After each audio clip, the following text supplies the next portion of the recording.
Next, regulation. So this is something that I experienced directly, pardon me. Let's start off with federal. So over time on this axis, we're going to talk about how different federal agencies at the national level in the US view virtual currency, which is what they call cryptocurrency or Bitcoin or blockchain. In the very beginning, FinCEN was first, and they saw this technology that had no controls. You could exchange it for dollars, gift cards, value, whatever, and there was no way to trace it. So this was a money laundering black hole. They very quickly came in and said, you know what, we're defining administrators, exchangers, and users, and if you exchange virtual currency for money, or vice versa, you're an exchanger, we're going to treat you like a money service business. We want KYC, know your customer, so all the provisions of the Bank Secrecy Act and Patriot Act applied. Next, the SEC. So there was a Ponzi scheme called this Bitcoin Savings and Loan back in 2013, where this guy was promising 7% returns every week on your investment, and it's obvious to anybody here that this was a Ponzi scheme, but people fall for that stuff. The SEC said, we're going to go in there and get this a-hole. But to do that, we have to define this as money, and they did.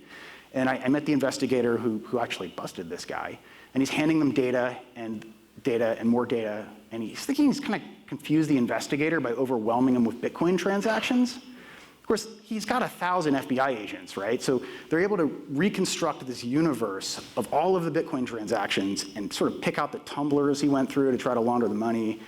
Because it's finite. It actually isn't anonymous if you get to a big enough con. But anyway, they were able to bust the guy and put him away. I think he's still in prison. But now we have another part of the US government defining virtual currency differently, which meant online gambling restrictions now applied to this, and other things applied to it, and things just got a little more complicated. Not to be outdone, the very next year, the IRS said, no, you know what, guys, it's not virtual currency, it's not money, it's property. So we want you to fill out a Schedule D, we want to have short and long-term capital gains, basically pay the tax man if you have gains in this technology with these tokens. And then in 2015, the Commodities and Futures Trading Commission said, it's not virtual currency, money, or property, it's actually a commodity. And what they did was, if you remember Bitfinex, that second exchange that had the massive failure last month, they found out that Bitfinex was not only letting people buy and sell Bitcoin, but doing it on margin. So for those of you who aren't day traders, what that means is leveraging positions. Long story short, CFTC said, and I read the ruling, it was very clear, you've got to give control of these wallets to your customers. This is too big of a risk. The challenge is, I think the lawyers and the business people looked at this ruling and they realized, we can't possibly give private keys to our traders. They can barely tie their own shoes. So what they did is they partnered with another company to co-sign for transactions, but in doing so took all of the assets out of cold storage, which is offline, and put it online, which led to this $70 million hack. So even though you had a really, really well-worded ruling from the CFTC, I couldn't have done a better job myself. The interpretation of the regulation actually led to a sequence of events that caused a huge, huge theft. So that's at a national, federal level. It gets even better at the state level.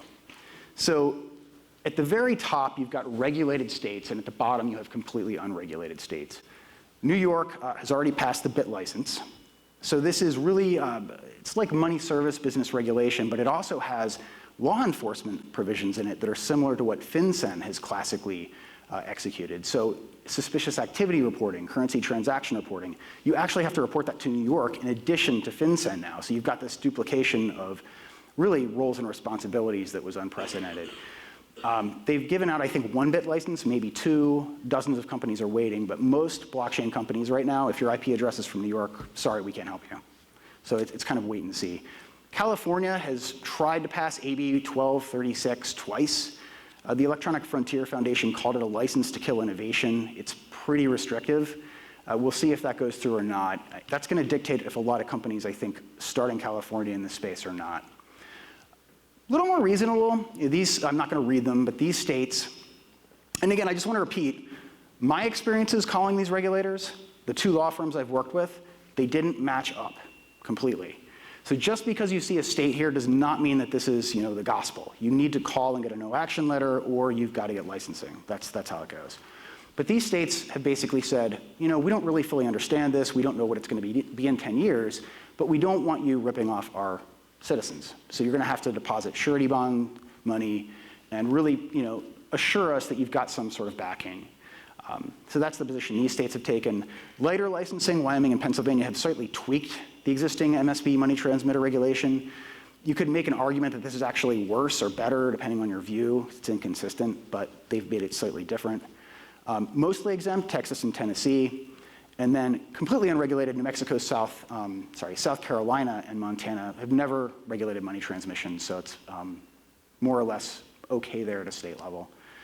Just because you don't see a state here does not mean that it's not in one of these categories. So again, not legal advice. Talk to your lawyer, actually, is what I would say. Globally, it's even more confusing. In Bangladesh, Bolivia, Ecuador, Kyrgyzstan, and Thailand, it's flat out illegal to do anything with cryptocurrency. You'll go to jail, so don't do that. It's heavily restricted in China, Iceland, Indonesia, and Russia. China especially has a problem with capital flight, and Bitcoin is a great way to get Bitcoin out of the country. So they're watching it very, very closely, putting daily limits on getting money out. Regulated or considering regulation, Israel, European Union, and the United States, which we've already talked about. Concerned and monitoring is Hong Kong through Vietnam, Taiwan, Lebanon, Jordan, and India. This could be curious, watching it, or it could be we're about to make it illegal. So those are both kind of lumped in here. And then finally, unregulated or very permissive, Brazil, the United Kingdom, and also Canada are very permissive and are encouraging this technology. They've either said we're taking a hands-off approach for a few years, or they've put out guidance that works for startups that are experimenting with the technology.